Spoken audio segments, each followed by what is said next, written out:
Só preciso achar o currículo lá. E daí, é aquilo que eu falei para o senhor, não tem as notícias antigas.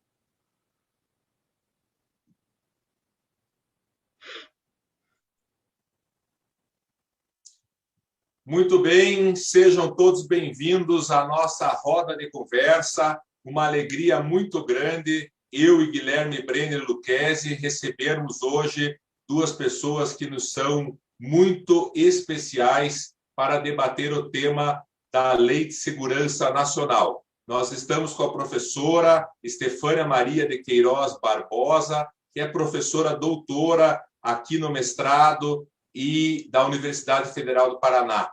A Estefânia é uma referência no direito constitucional e muito nos honra aqui, Estefânia, com a sua presença e com a sua participação na nossa roda de conversa de hoje. Muito obrigado. E estamos aqui com o nosso sempre presidente, doutor Antônio Cláudio Maris de Oliveira, a quem eu poderia lembrar que foi presidente da Ordem dos Advogados do Brasil, da Seccional de São Paulo, poderia lembrar que foi secretário de Segurança do Estado de São Paulo na década de 90. Poderia lembrar aqui um currículo que nós ficaríamos uma hora aqui tratando dos 50 anos da advocacia do Dr. Maris, que é o nosso farol, é o nosso caminho a seguir na advocacia brasileira. Mas eu quero apresentá-lo com algo que aprendi com ele, que é um advogado cadeieiro. O doutor Maris, sempre que me encontra, me diz: Marlos, você é um advogado cadeieiro. E este é aquele que fala pelo seu cliente, é aquele que conhece os caminhos das prisões. No momento tão triste, doutor Maris, que nós estamos vivendo, com o massacre de Jacarezinho ontem, a maior execução sumária já cometida no estado do Rio de Janeiro, mas muito nos orgulha a sua representação e poder lhe apresentar com essa sua lição de vida, que é um advogado cadeieiro, na melhor expressão da palavra, que muito nos orgulha. Obrigado pela sua presença, pela presença da professora Estefânia, e eu e o Guilherme estamos extremamente honrados e felizes. Desde logo, o tema da Lei de Segurança Nacional é o tema do momento. Nós, esse ano, nas rodas de conversa, pudemos discutir a questão da crise militar recente, pudemos discutir a questão da CPI da pandemia e hoje discutimos a Lei de Segurança Nacional, todos assuntos interligados nesse momento muito dramático que o Brasil está vivendo.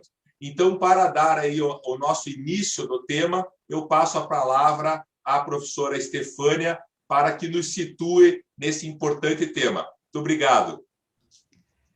Bom dia, obrigada pelo convite de estar aqui entre amigos, Marlos, Guilherme. Cumprimento também o doutor Maris, é um prazer e uma alegria estar aqui junto para debater esse tema que tem diferentes versões e diferentes olhares aí a respeito da Lei de Segurança Nacional.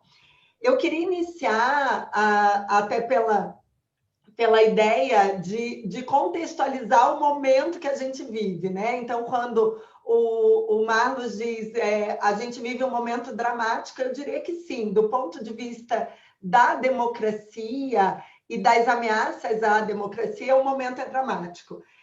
No contexto mundial, a gente tem um avanço da ultradireita. E esclarecendo que a ultradireita não está no campo democrático. Quando a gente fala de ultradireita, a gente não está falando de direita, a gente está falando de grupos que não aceitam o jogo democrático. Esses ataques ao jogo democrático, eles têm sido feitos de maneiras sutis, diria que no Brasil não de maneira tão sutil assim, né? Porque é mais explícito o ataque à nossa democracia, mas, em geral, tendo em vista que os países atuais fazem parte de uma comunidade internacional e ratificaram tratados internacionais de direitos humanos, esses países buscam parecer democráticos, mas atentam contra as instituições, se utilizando das leis e de emendas constitucionais. Então, a gente fala que não existe mais golpes, né, nessa tentativa de militares nas ruas, mas golpes gentis, que não se percebe exatamente em que momento que a democracia não existe mais. E um desses ataques institucionais tem sido feito através da destruição dos pilares da democracia e dos pilares do constitucionalismo liberal, que seriam separação de poderes e direitos fundamentais. Então, isso contextualiza bastante a Lei de Segurança Nacional, na medida em que ela foi pensada para a proteção do regime. Lógico, ela, editada em 83 ainda, no período da ditadura militar, e buscando inibir os opositores ao regime durante a ditadura. A questão é que agora a gente tem um caminho de ataque às instituições, e eu diria que o ataque maior tem sido orquestrado contra o Supremo Tribunal Federal, porque o Supremo Tribunal Federal é um órgão independente, não que o Congresso Nacional não seja, mas é um órgão de contenção de poder que incomoda o avanço autoritário do presidente da República. E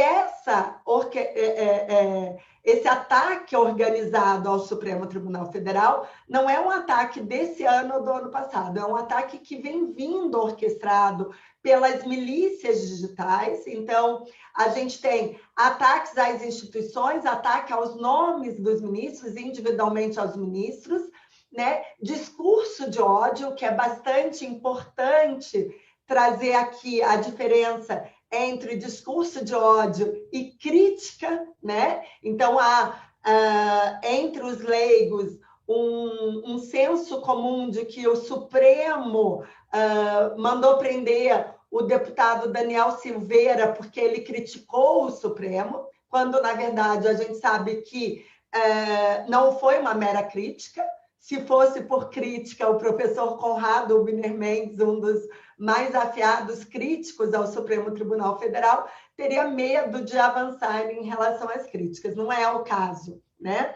E a gente tem o Supremo usando a Lei de Segurança Nacional como uma tentativa de proteger o Estado Democrático de Direito, Estado Democrático de Direito que não está sendo protegido pelas instituições que foram criadas para sua proteção. A gente tem, no atual momento, um problema da atuação do Procurador-Geral da República, que tem uma preocupação em ser nomeado para a vaga do ministro Marco Aurélio, assim que se aposentar, e, portanto, não tem uma atuação independente de proteção da instituição, e o Supremo passa a utilizar a Lei de Segurança Nacional no inquérito das fake news e nesses ataques de milícias digitais contra o Supremo. Por outro lado, baseado nisso, o presidente da República passa a atacar seus opositores e passa a usar a Lei de Segurança Nacional numa tentativa de censura aos críticos, né? Isso especialmente aumenta ano passado, mas aumenta mais recentemente com as falas de atores que vão criticar o governo pelo genocídio, né? E ressaltando, fazendo uma nota de rodapé, a gente pode discutir o genocídio de um tipo penal no âmbito do direito penal internacional, mas a gente pode discutir o genocídio como um termo político e como uma fala política justamente para evitar o andamento e o número de mortes. Então, essa tentativa de censura, o mais emblemático talvez seja o outdoor que chama o presidente, que ele não vale nem um pequi ruído,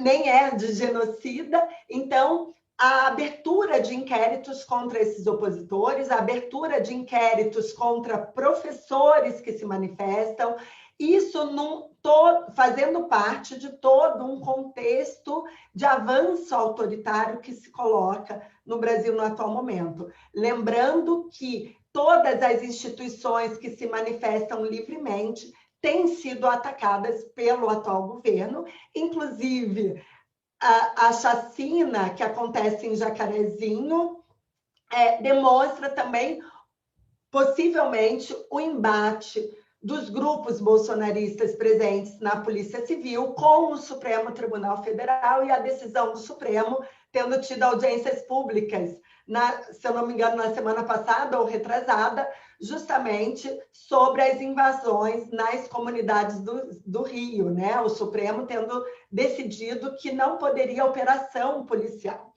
Então, esse é o contexto. Eu diria que a Constituição ela tem uma preocupação em proteger, sim, a ordem democrática. Então, a gente vai falar sobre a Lei de Segurança Nacional e do projeto de lei que está em andamento, tentando distribuir um pouco a responsabilidade do Supremo, né? O Supremo ficou com muitas responsabilidades políticas na ausência e na transferência do Congresso Nacional para o Supremo, mas, nesse caso, o Supremo transfere um pouco a responsabilidade da revogação da Lei de Segurança Nacional e da solução da proteção do Estado Democrático para o Congresso Nacional. Tem um problema inicial aí, que penal, as ações que estão em andamento, já que a lei penal não retroagirá salvo para beneficiar o réu, né?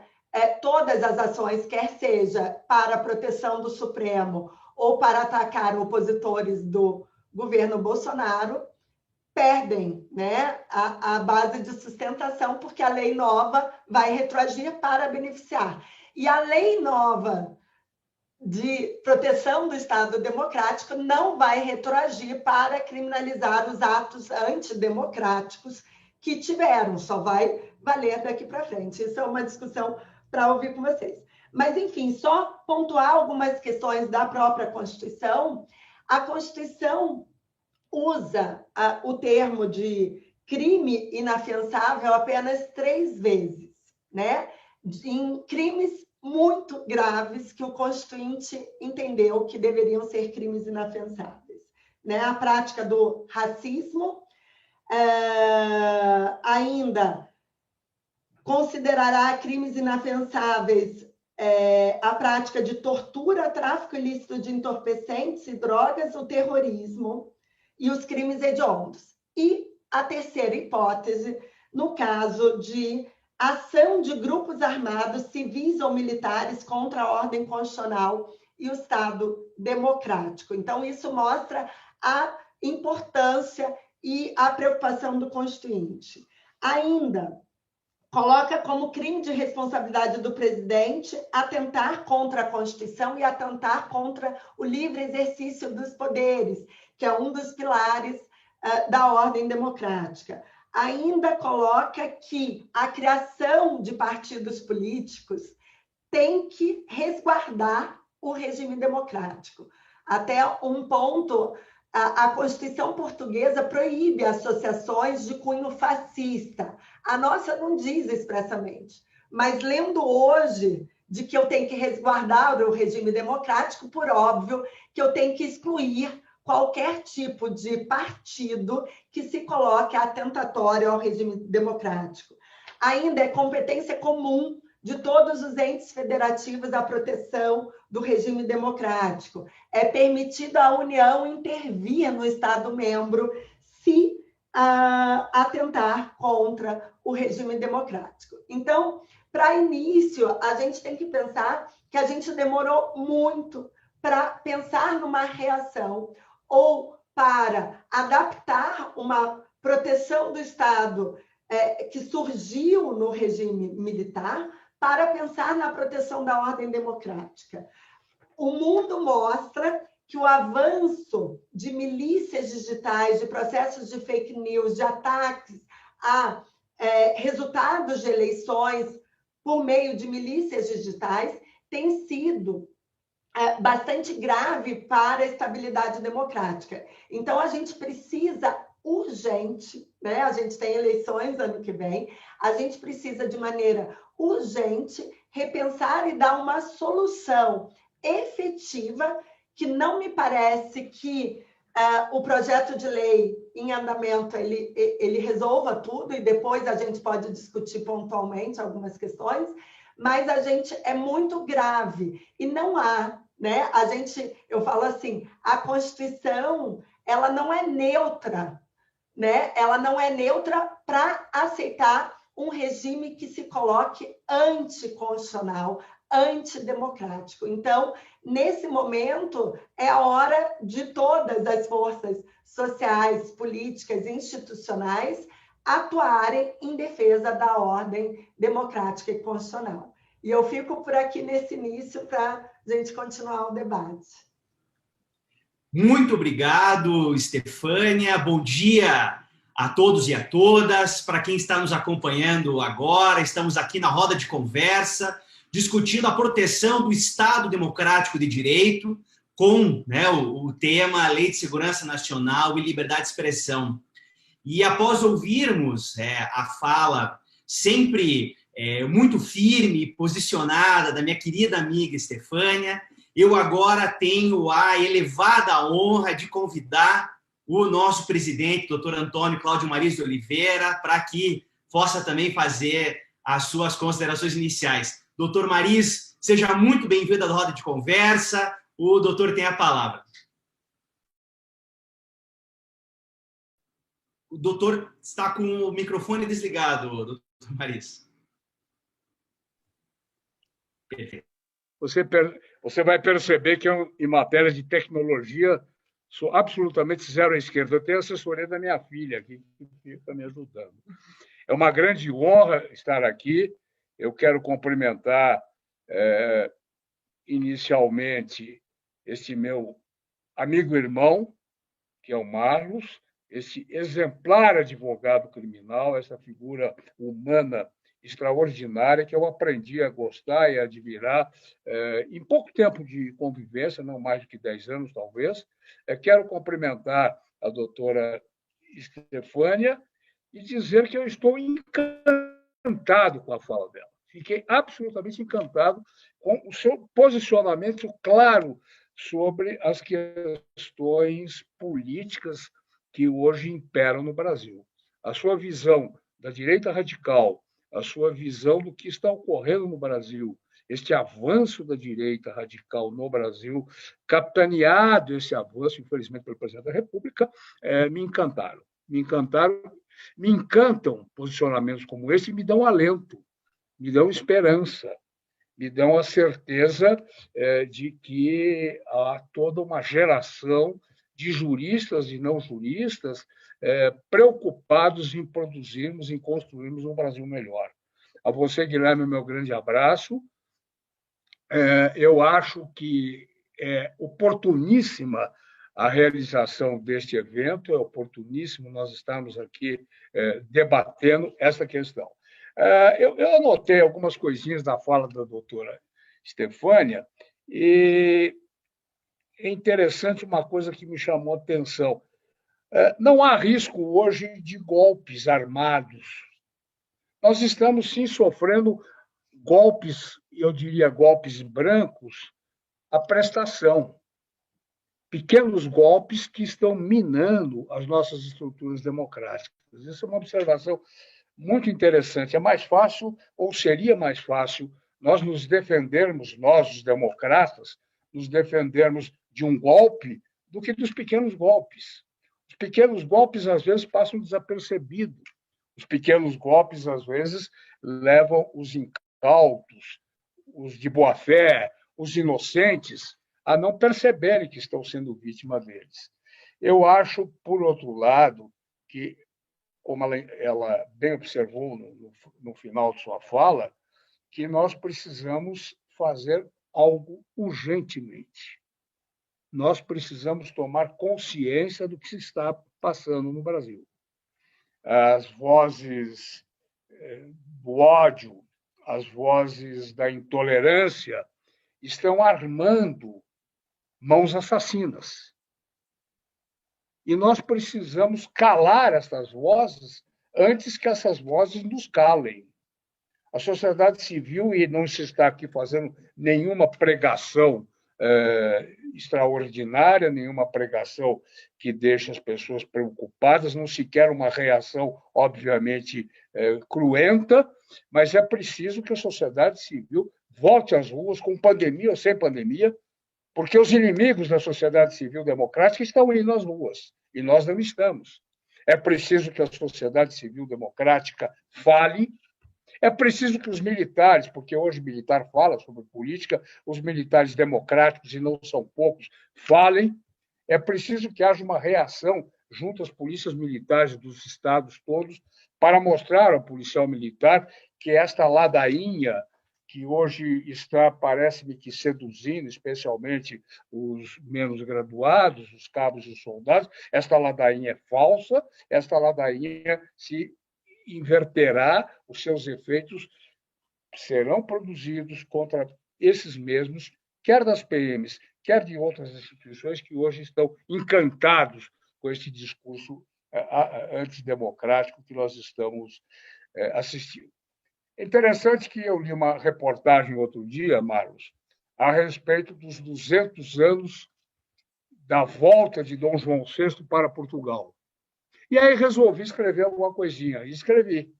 E eu estou pedindo que Dom João VI volte para o Brasil, porque tudo aquilo que Dom João VI realizou está sendo destruído. O Banco do Brasil não é mais o Banco do Brasil Orgulho Nacional. Os nossos portos, que ele, Dom João, abriu, estão sendo fechados. Ao bel prazer das simpatias ou antipatias ideológicas do presidente da República e do ex-ministro, como é que chamava o ex-ministro? Não lembro. O ex-ministro, o ex-chanceler brasileiro. Ernesto Araújo. Ernesto Araújo. O Museu de Arte, o Museu Nacional, a Galeria de Belas Artes.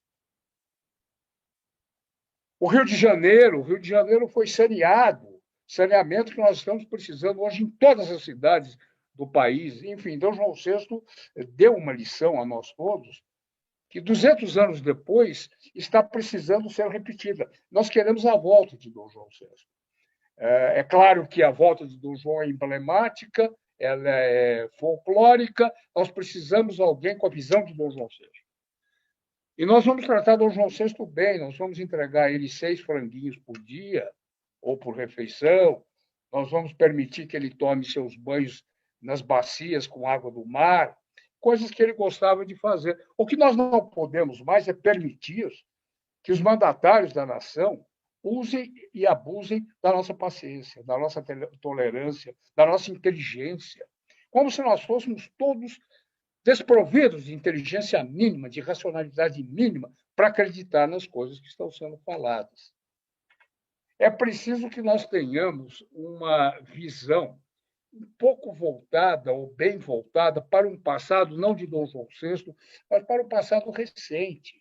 E agora eu me refiro a nós advogados, a nós bacharéis de formação jurídica.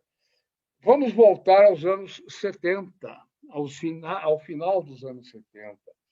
Vamos nos articular para repetirmos campanhas gloriosas que colocaram o país dentro da democracia novamente. Anistia, direta já, Assembleia Nacional Constituinte, a luta contra o racismo, a luta pela inclusão das minorias. Essas lutas todas precisam de nós, advogados. Nós sempre fomos os vanguardeiros dessas lutas, desde priscas eras, desde tempos imemoráveis. Na independência estavam lá os bacharéis, na libertação dos escravos, na República, na luta contra as 2 ditaduras recentes, a de Getúlio e a dos militares. Éramos nós, junto com outras instituições que, infelizmente, também hoje estão caladas. Calada está a ordem, calada está a igreja e calada está a ABI, a Associação Brasileira de Justiça, que é do povo brasileiro. Uma luta que o povo brasileiro deseja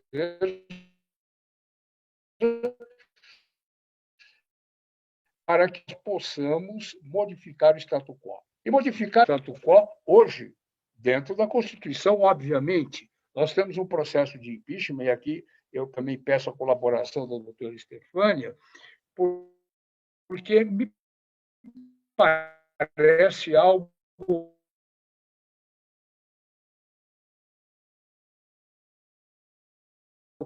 Será que não há nenhum mecanismo constitucional que obrigue o presidente da Câmara a colocar em votação os pedidos de impeachment? Será que nós vamos ficar com 100 e tantos pedidos de impeachment, denotando a vontade de parte da sociedade brasileira em ver o presidente da República fora? Nós vamos ficar inertes, de braços cruzados? Eu pergunto à doutora Estefânia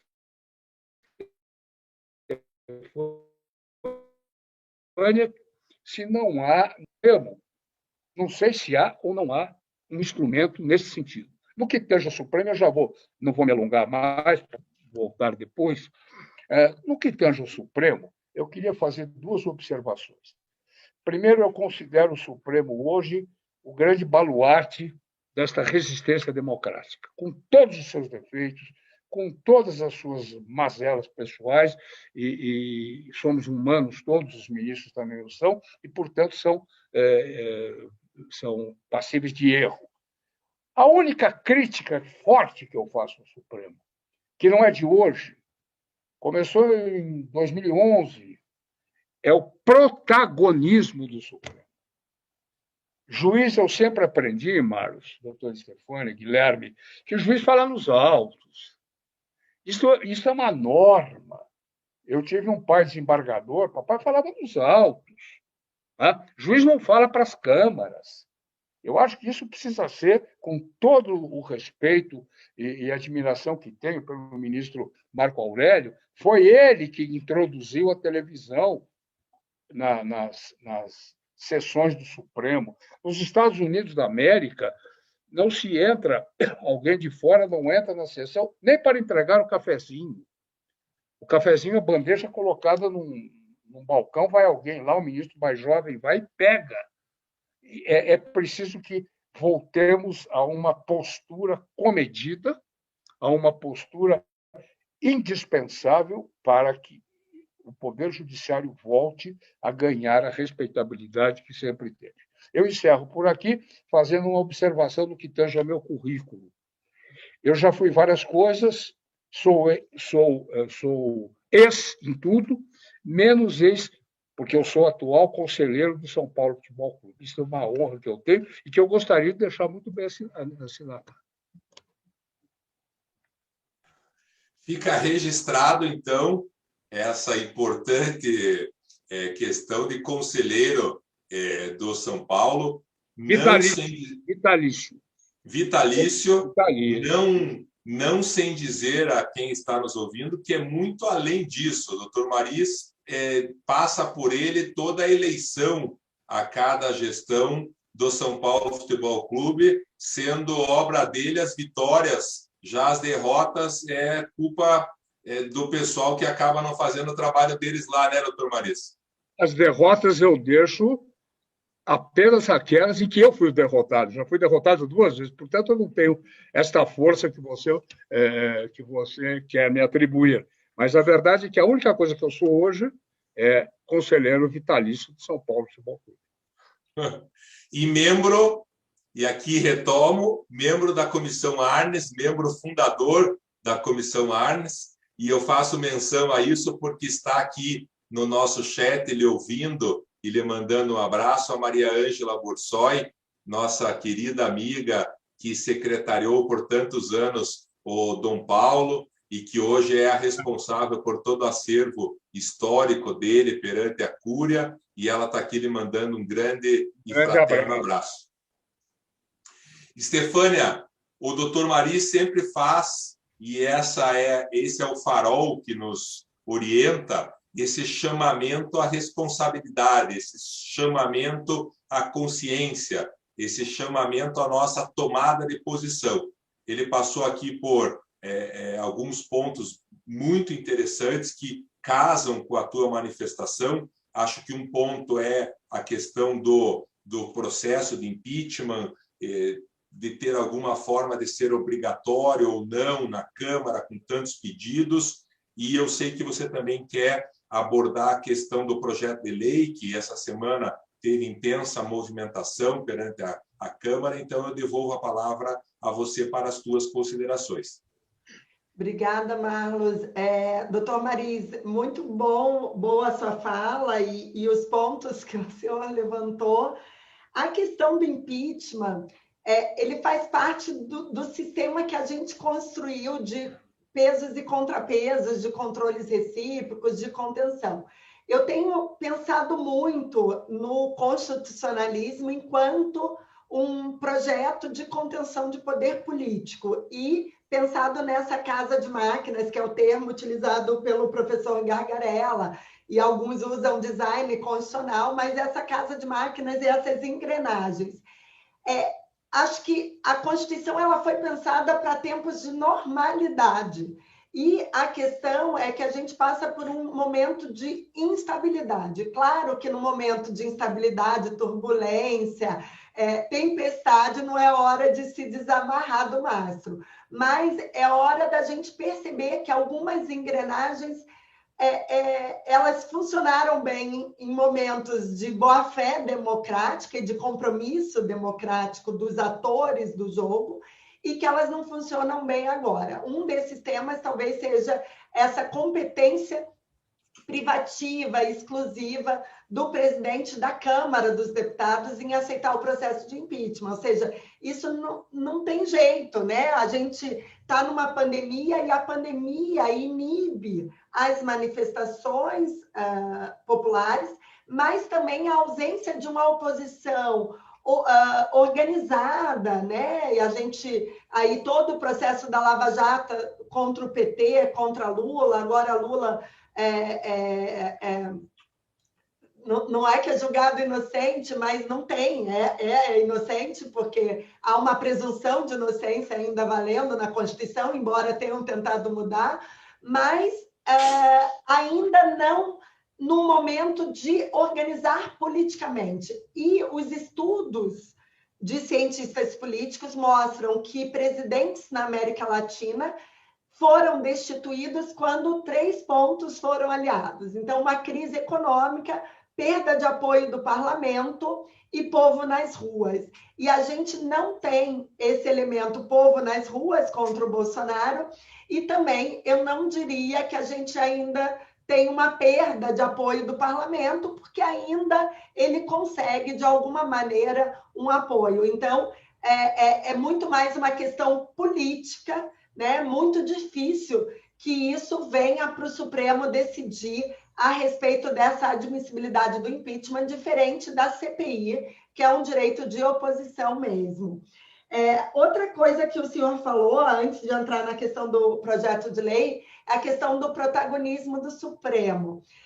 O protagonismo em questões políticas dentro das ações judiciais, ele foi, de alguma maneira, provocado pelos atores políticos, que buscam também transferir responsabilidade. Eu não decido sobre isso, ou eu perdi o jogo e eu jogo agora a bola para o Supremo decidir. O Supremo não tem uma atuação minimalista, ou contida, ou deferente. O Supremo acaba decidindo tudo que chega. Ontem, até vendo o julgamento das patentes, o Barroso falou, não, isso é uma questão política, acho que o Supremo não tem que se meter. Isso é o raro do raro, a exceção da exceção, ter uma atuação contida. Então, tem um protagonismo judicial, a gente tem uma judicialização excessiva por parte dos atores políticos também, que usam o espaço do Supremo como um espaço do jogo político democrático. Me permite um minuto? Sim,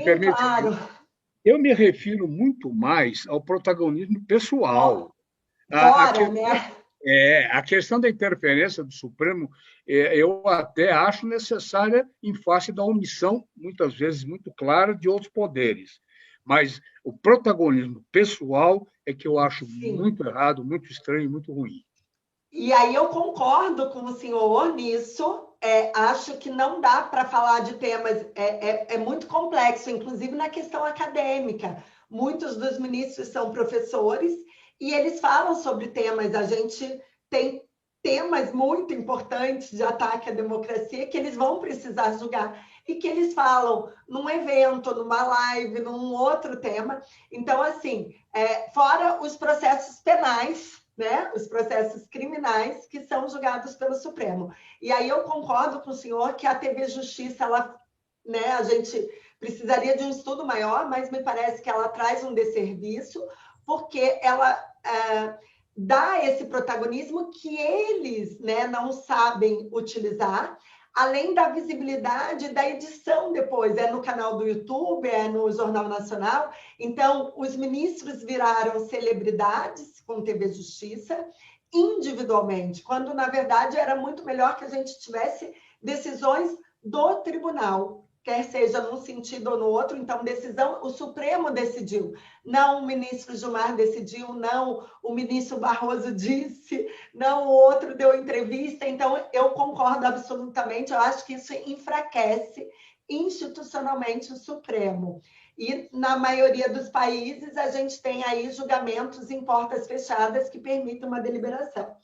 Mas, voltando à questão do projeto de lei, eu queria ressaltar o substitutivo, 3 dispositivos, talvez 4, e aí colocar a bola também para os penalistas, sabendo que, em matéria penal, a gente tem que ter o tipo mais delimitado possível, para evitar dúvidas, né? Eu não posso ter dúvidas sobre a previsibilidade se aquele meu ato é um crime ou não, e também não posso ter uma visão interpretativa ampliativa. Eu concordo que os tribunais devem ampliar a interpretação na proteção dos direitos de liberdade, por exemplo, mas não ampliar uma interpretação que venha a restringir as liberdades. E a gente tem que fazer um teste desse projeto de lei para todos os lados, né? Se isso pode ser utilizado de maneira equivocada. O artigo 359L, porque eles propõem justamente inserir um capítulo dentro do Código Penal dos crimes contra o funcionamento das instituições democráticas no processo eleitoral, e eu li a justificativa de que para você manter uma ordem geral e regras gerais que já tem no Código Penal em relação a outros temas. Mas, enfim, então, a proposta de inserção do artigo 359L tentar, então, a abolição violenta do Estado Democrático de Direito, tentar com emprego de violência ou grave ameaça abolir o Estado Democrático de Direito, impedindo ou restringindo o exercício dos poderes constitucionais. O que significa violência ou grave ameaça, né? É violência física? É violência armada? Ou a violência digital? Porque, na verdade, a gente está num outro momento, que o uso dos ataques às democracias, e a gente viu a invasão do Capitólio nos Estados Unidos, a promoção da violência física foi através dos meios digitais. A gente vai esperar a violência física acontecer para reagir, ou a gente vai ter algum meio de inibir e de criminalizar ou, de alguma maneira, evitar que isso aconteça. Então, e se for emprego de meios digitais para abolir o Estado Democrático, né? Então, assim, é só violência e grave ameaça, e o que significa essa violência e grave ameaça? O artigo 359M, tentar depor por meio de violência ou grave ameaça o governo legitimamente constituído.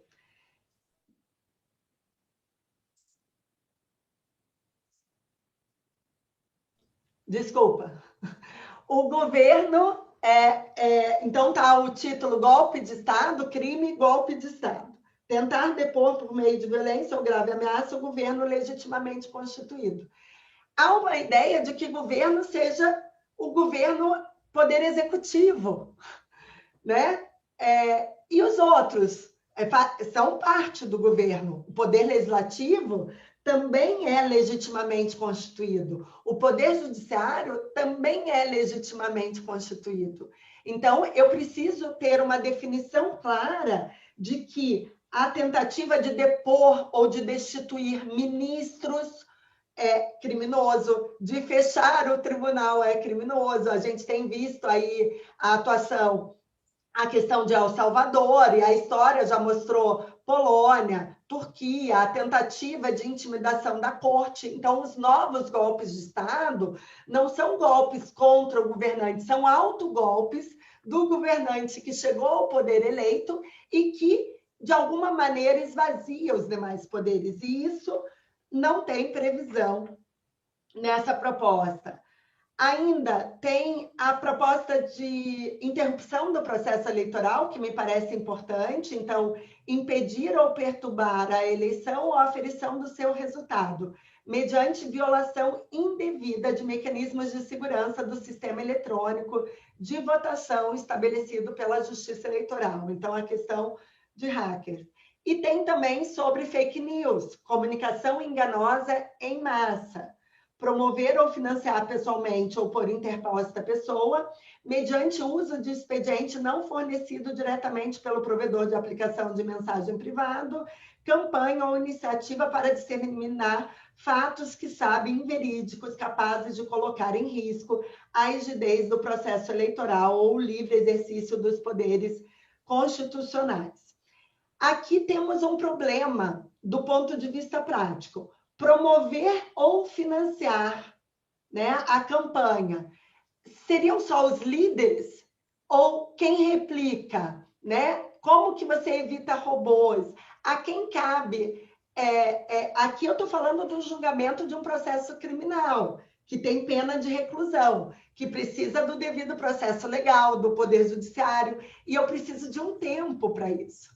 Como o tempo judicial dos processos e dos processos criminais normalmente não são o mesmo tempo da política, eu não consigo uma solução efetiva durante o processo eleitoral. Normalmente eu vou ter decisões, e aí uma decisão 2, 3 anos depois não é uma decisão suficiente. A gente não vai conseguir evitar, né, esse avanço por milícias digitais. Então, acho que a gente tem que ter um alerta máximo e não me parece que o projeto traga efetivamente soluções efetivas para o perigo que eu vejo, que são o maior ataque, a meu ver, é ao Supremo Tribunal Federal. Ao Congresso talvez seja um pouco mais difícil, né? Mas ao Supremo, e a fala também do filho do presidente novamente, né, falando de El Salvador e ressaltando o que aconteceu em El Salvador de fechamento do tribunal, né? Enfim, então... Com relação a essa questão das fake news que nós estamos discutindo no âmbito do projeto, recebemos uma pergunta... Eu vou falar um pouquinho, hein? Senão não vou falar, vai acabar o tempo. Eu queria falar um minutinho sobre o... Não me deixam falar. Ô, Marlos, o que está vendo? O senhor tem a fala totalmente preservada. Não aqui. Depois aqui... eu lhe telefono. Não, eu não estou conseguindo. A doutora Estefânia terminou, o Guilherme entrou, eu estou fora. Terminou o horário. a fala eu vou utilizar a presidência da mesa. Não gostei. Eu vou utilizar a presidência da mesa para o Guilherme causar uma saia justa para a Estefânia, e aí já passo a palavra para o senhor. Era apenas para colocar um gancho na discussão, que recebemos no YouTube a pergunta do Felipe Laufer, que indaga o que nós podemos esperar até as eleições, com o grande aumento das fake news e o discurso de ódio contra quem não é a favor deste desgoverno. E eu deixo a pergunta tanto para a Estefânia quanto ao Dr. Maris.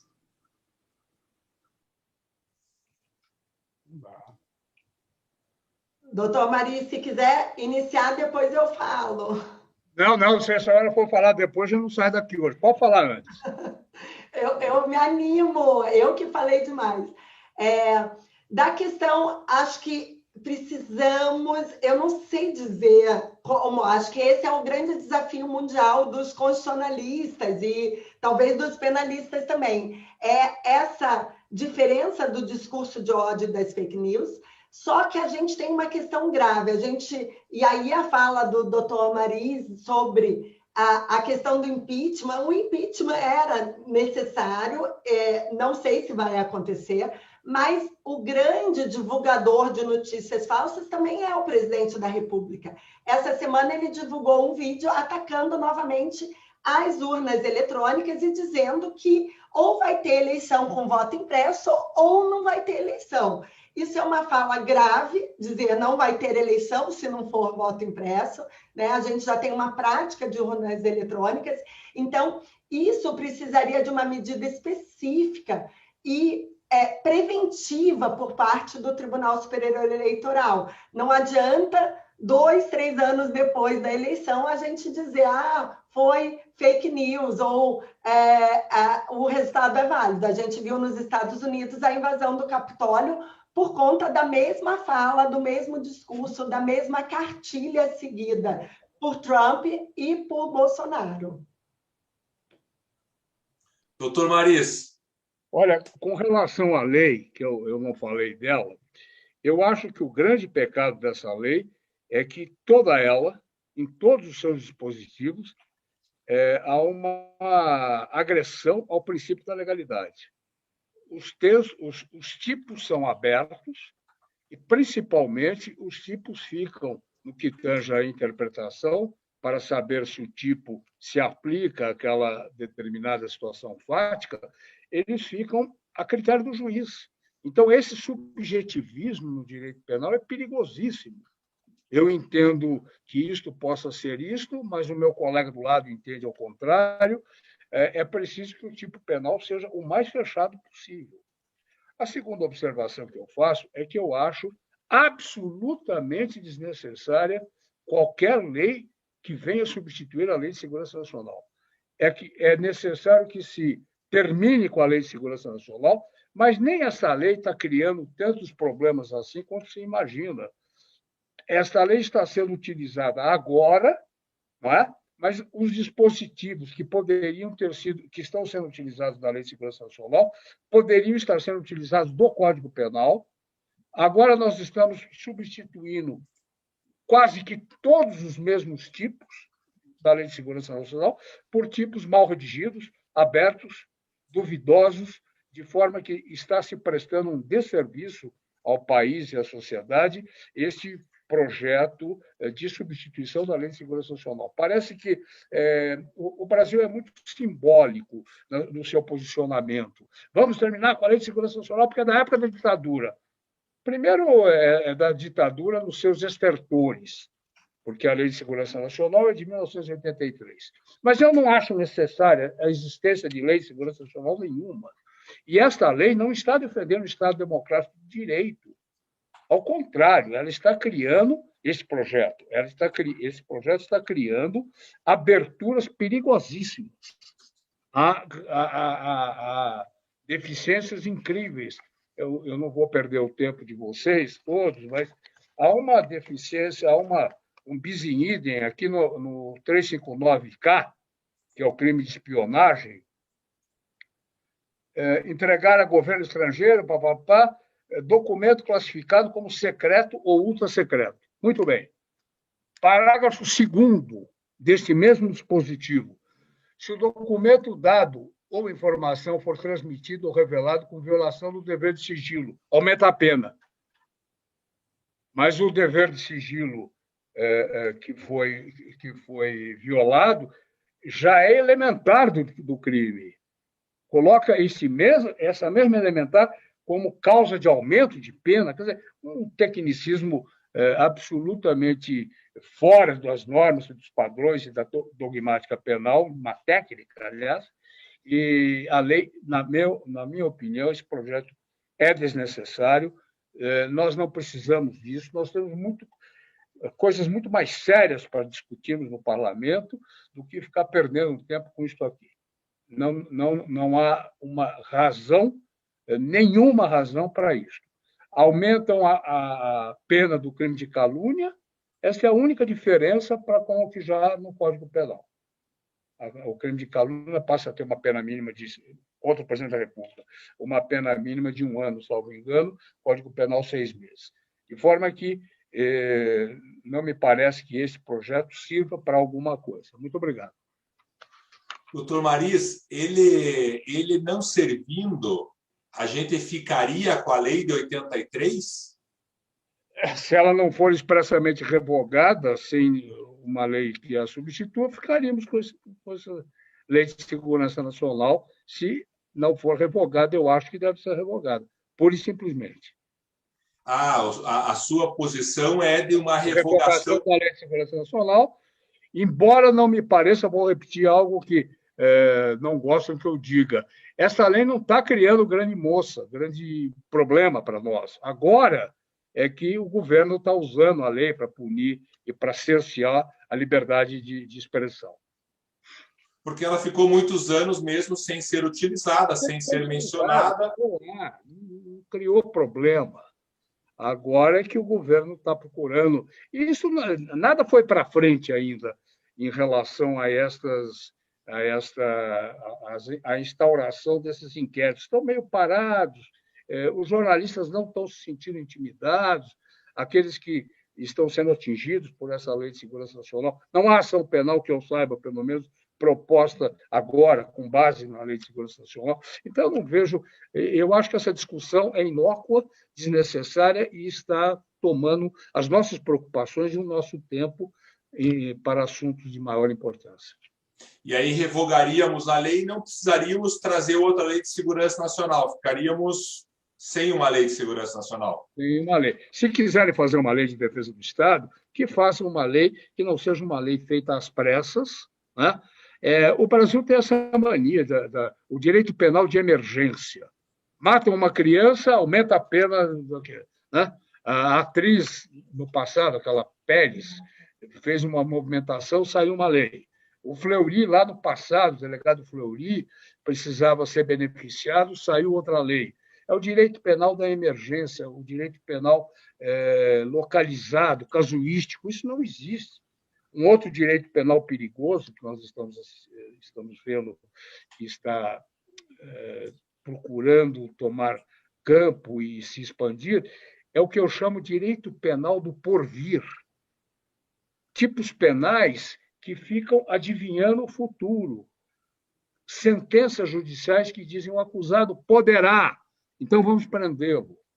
Decisões de prisão preventiva baseado no poder futuro, o porvir. O acusado tem vários antecedentes e, nessas circunstâncias, ele poderá delinquir de novo. Prenda o réu. Isso é o direito penal do porvir, não é o direito penal real. É o direito penal que advém do direito penal do inimigo, que surge nos Estados Unidos em 2011. Em 2011, né? Não, 2001. 2001 com a queda das Torres Gêmeas. O ato patriótico. O direito penal precisa voltar ao seu purismo. Eu concordo em absoluto com as colocações do Dr. Mariz. Analisando o projeto de lei da maneira como ele está posto, os tipos são demasiadamente abertos, né? É uma própria questão que a Stefânia havia colocado com relação aos tipos que exigem violência ou grave ameaça. Vale dizer, violência e grave ameaça é aquilo que nós conhecemos, que está nas redações da parte especial do Código Penal, né, no artigo 157, no roubo, em vários outros tipos, mas parece que se tem criado uma maior abertura na textura da norma, de modo a englobar toda uma gama de condutas. Se nós quiséssemos, de fato, que essa gama de condutas fosse incluída, nós poderíamos fazê-lo de outra maneira. Aliás, estava vendo aqui que várias das condutas, né, até visando uma continuidade típico-normativa, de modo a englobar as ações que eventualmente já estejam em curso, as investigações com relação à Lei de Segurança Nacional, inclui-se um especial fim de agir nos tipos penais, exigindo que essas condutas sejam praticadas com o fim de abolir o Estado Democrático de Direito. Agora, essa motivação é algo tão difícil de nós especificarmos e, de fato, encontrarmos prova e evidência, né, para poder seguir com uma ação penal com relação a ela, que me pergunto que tipo de indícios vão ser acolhidos pelo Ministério Público, pela Polícia Federal, a ponto de identificar essa motivação nas mais diversas condutas, criando-se aqui um direito penal do discurso, um direito penal simbólico que a gente continua punindo, né? Não mais em nome da segurança nacional, mas agora em nome da defesa do Estado de Direito, né? Com o mesmo grau de arbitrariedade que vinha sendo praticado anteriormente, né? Uma lei do acaso. E, infelizmente, doutor Mariz, essa lei de segurança nacional ela foi resgatada justamente por conta do infeliz protagonismo que o Supremo Tribunal Federal vem desempenhando com a questão do inquérito das fake news e da prisão daquele deputado. Veio até uma pergunta aqui no chat com relação a ele, o deputado Daniel Silveira, que foi enquadrado na Lei de Segurança Nacional por ter ofendido e, efetivamente, ameaçado ministro do Supremo Tribunal Federal, e estamos aqui diante dessa questão, né? O próprio STF, guardião da Constituição, requentando a Lei de Segurança Nacional.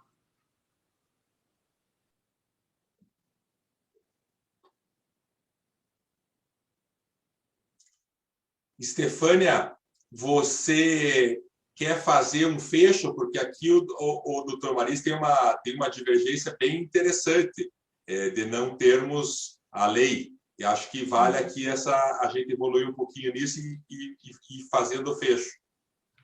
Então, na verdade, as instituições democráticas, elas não funcionam só as instituições e nem só por leis. A gente precisa, na verdade, de regras não escritas, de um pacto de que a gente vai aceitar as regras do jogo. Então, até no livro Como Morrem as Democracias, ele vai falar disso, né?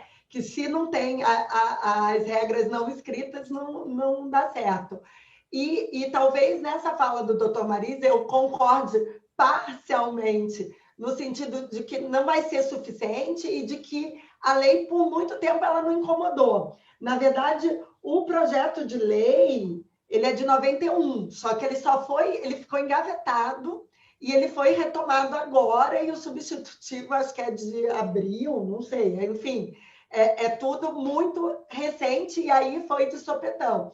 Mas eu acho que o grande desafio é pensar, o meu olhar é o macro, né, da democracia e do sistema político e desse contexto político mundial. E é importante pensar isso com o regime penal, né, com o sistema penal. Ou seja, eu não consigo dar soluções penais, e concordo com a questão dos tipos abertos, porque eles podem ser usados para qualquer lado e para lado nenhum e não proteger. Mas é preciso esse diálogo, talvez, entre cientistas políticos, constitucionalistas e penalistas, porque, de fato, a gente tem ataques que, a meu ver, são mais do que ataques a liberdades individuais, né? Então, a gente tem um ataque a liberdades individuais através da tentativa de censura com a Lei de Segurança Nacional. Mas o ataque à própria ordem democrática e às estruturas da ordem democrática são mais graves. Então, o direito penal, em geral, ele protege a pessoa, o patrimônio, a liberdade pensado individualmente. Então, como o direito penal pode pensar nessa proteção das instituições e das estruturas, que não seja antidemocrático. E aí acho que é o nosso desafio, né? Não manter vícios antidemocráticos, e acho que a gente tem muitos vícios que não seriam compatíveis com uma ordem plenamente democrática. Só que agora acho que a gente está num momento de emergência. Então, embora eu concorde que, em geral, não é para pensar em direito penal de emergência, mas como pensar numa emergência democrática. A gente vai esperar a ordem democrática estar destruída e a gente não ter mais sistemas de apoio. Então, esse é o grande desafio. Se o direito penal E essa lei vai resolver?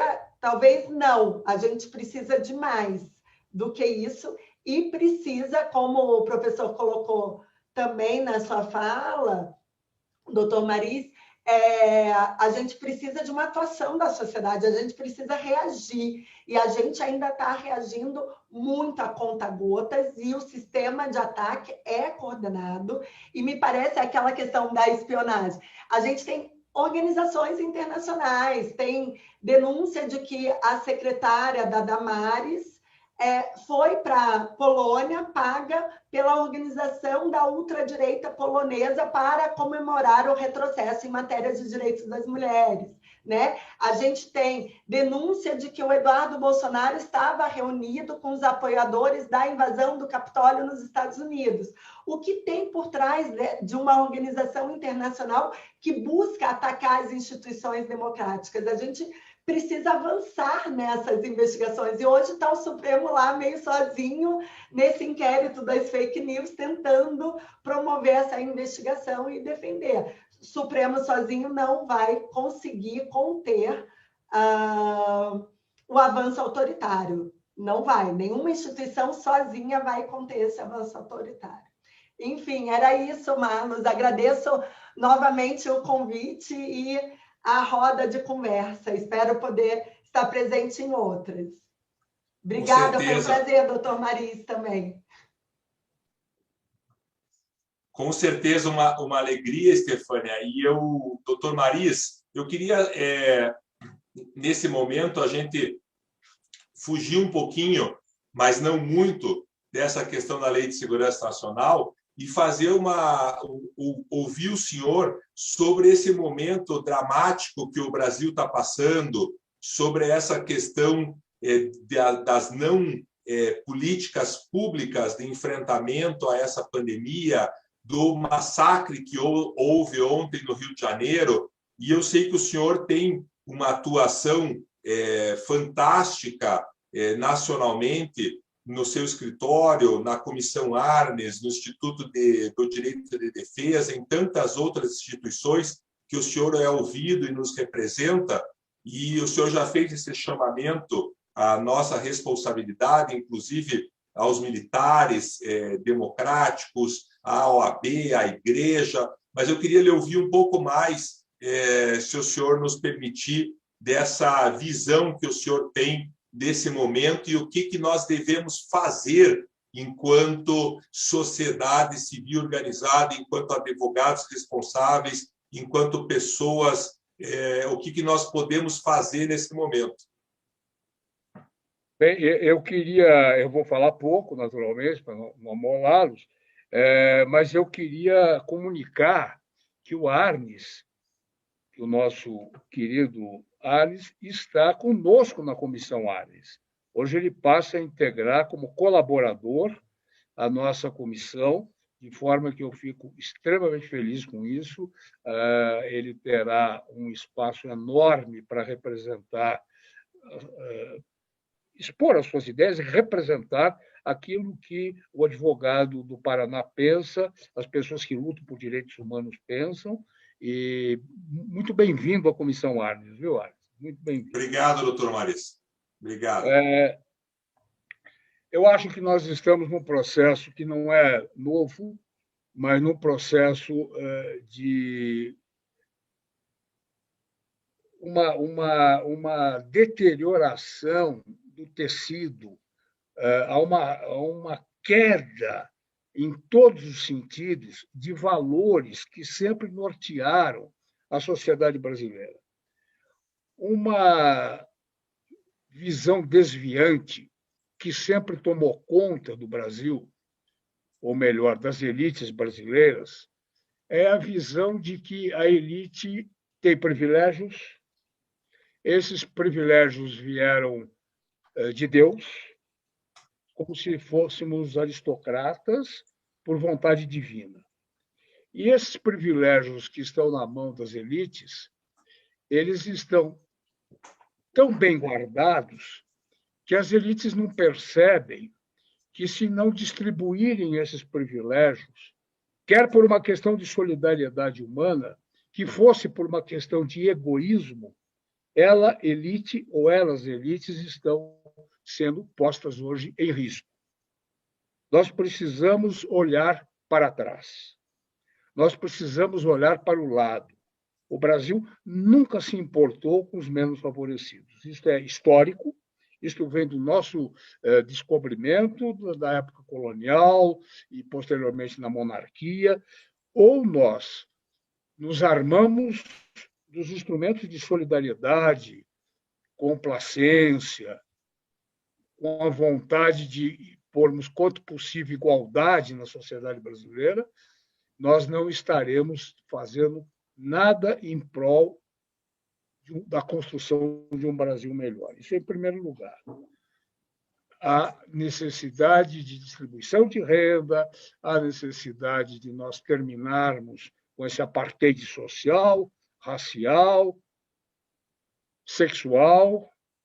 É preciso que o Brasil mude. Segundo lugar, hoje, é preciso que nós, advogados, e todos aqueles que têm essa visão humanista e não uma visão puramente tecnocrática, nós precisamos voltar a ter o homem como centro das nossas atenções. Os advogados precisam voltar a falar aquilo que a sociedade brasileira sempre deles quis ouvir. Nós sempre fomos a vez e a voz de quem não tinha nem vez nem voz. Nós nos calamos. Isso não é culpa do dirigente A nem do dirigente B. Isso é uma questão que tomou conta, infelizmente, da advocacia. Nós estamos inertes. E o advogado nunca foi um ser inerte. Nós precisamos voltar, junto com os outros bacharéis, junto com os outros profissionais de formação humanista, tais como os jornalistas, os filósofos, os literatos, nós precisamos voltar a ocupar a vanguarda de comando da sociedade brasileira, com esse viés, preocupado com a igualdade social. No que tange à política, nós precisamos fazer oposição a esse governo pelas armas, pelos caminhos que nós temos. Primeiro, pela fala. Nós precisamos falar, nós não podemos nos emudecer. Em segundo lugar, pelas ações das corporações, das instituições. Nós precisamos, estou de pleno acordo, que o Supremo Tribunal Federal precise ser prestigiado cada vez mais, já tinha dito isso várias vezes. A Câmara também. Nós não podemos demonizar a política. Nós não podemos deixar que a política seja demonizada como está sendo. Há maus políticos? Claro que há maus políticos. Há bons políticos? Também há bons políticos. Nós precisamos prestigiar a instituição política como um todo. Eu encerro agradecendo muito o seu convite, dizendo que aqui estarei também todas as vezes que for chamado e pedindo que você continue a comandar esse segmento do Paraná, preocupado, volto a dizer, na construção de um país melhor.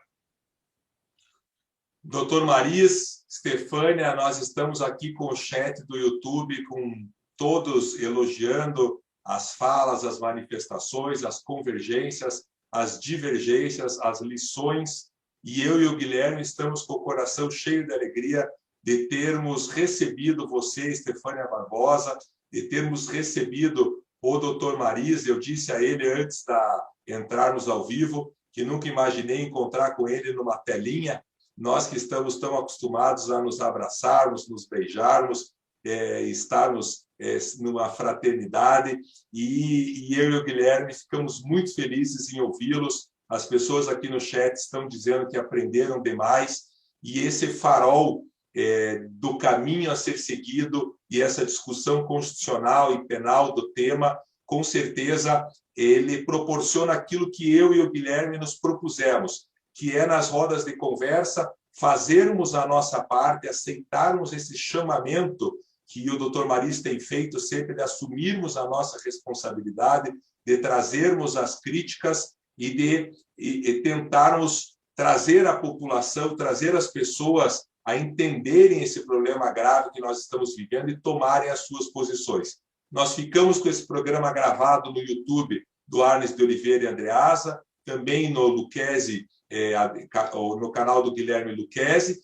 e voltaremos no dia 20 de maio, às 5 da tarde, com a doutora Silvia Steiner e com o professor Rui de Senha, tratando, na sequência desse tema, de crimes contra a humanidade. E queremos tratar dessa questão do genocídio, que, a meu ver, na minha visão, está sendo cometido pelo atual mandatário que está no Palácio do Governo, ocupando de forma provisória esse governo, que tomara se encerre no ano que vem com a eleição de um governo aí sim democrático. Doutor Mariz, receba um abraço, um beijo, muito obrigado. Estefânia, receba aí o nosso abraço, nosso beijo. Lucchesi, obrigado sempre pela tua parceria, seguimos juntos.